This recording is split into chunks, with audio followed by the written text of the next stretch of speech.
After Hollywood decided that they were going to go on strike, despite the failures of streaming, the failures at the box office, the actors and the writers both decided, you know what?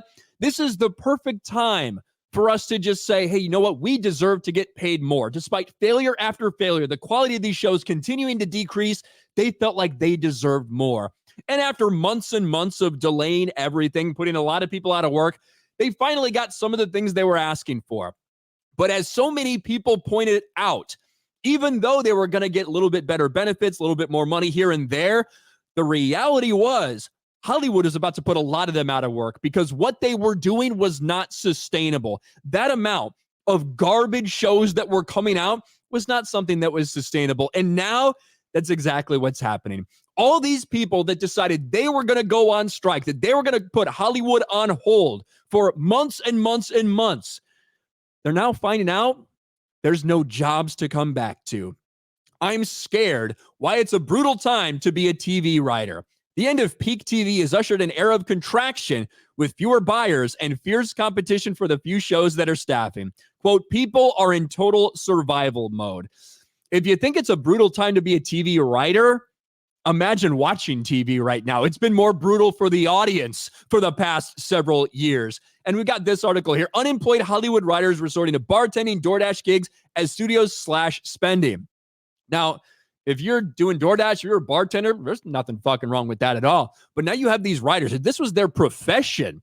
And now they are resorting to doing everything they can just to stay alive because of the current state of the industry. Unemployed Hollywood writers reportedly resorting to gig work as bartenders and DoorDash drivers as studios continue to slash spending across the board, resulting in dramatic reduction in the number of TV pilots and shows receiving the green light. When all these streamers started up and started saying, hey, we need a season of this, season of that, season of that, they were all trying to get people, they're all trying to get people on board. And what happened for all these streaming services?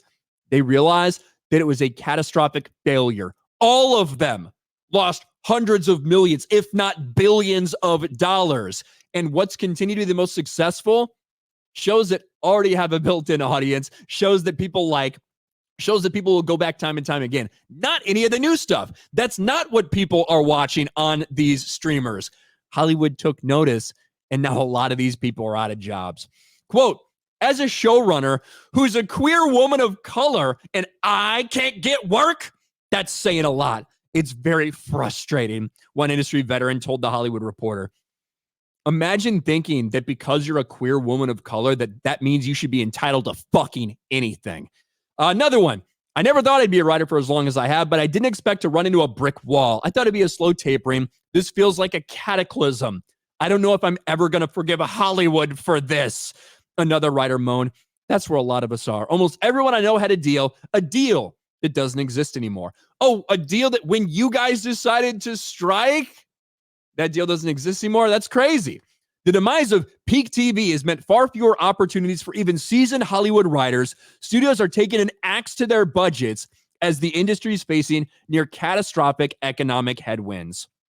Look at this. This is one of the big reasons. They decided they're going to get rid of cable, go towards streaming. That has not worked the way that they've wanted it to. All that's happened is a lot of people that cut the cord, a lot of the money that was streaming in from advertisers and everything like that, a lot of that has quickly gone away. And Hollywood, as we knew it, is completely and totally dying. And a lot of these people who thought, hey, we're going to get our chance to put our activism in, all our woke agenda bullshit that we want to put in there. We're just going to get this great deal and then we're going to be perfectly fine. Our jobs are going to be safe. No, a lot of these people do not have a job anymore. And for the people that just wanted to create good entertainment, that just want to go out there and write great things for people, I feel for them. I feel for them if they just want to go out there and write, and that is their dream, to tell stories, not to preach to anybody, not to push any kind of identity politics. I'm sorry that they got like chewed up and spit out by this industry. But the problem is, from the top to the bottom, Hollywood has been run into the fucking ground over the past several years. Identity politics has had a lot to do with it. Woke agendas had a lot to do with it. But the business model in general has also had a lot to do with it.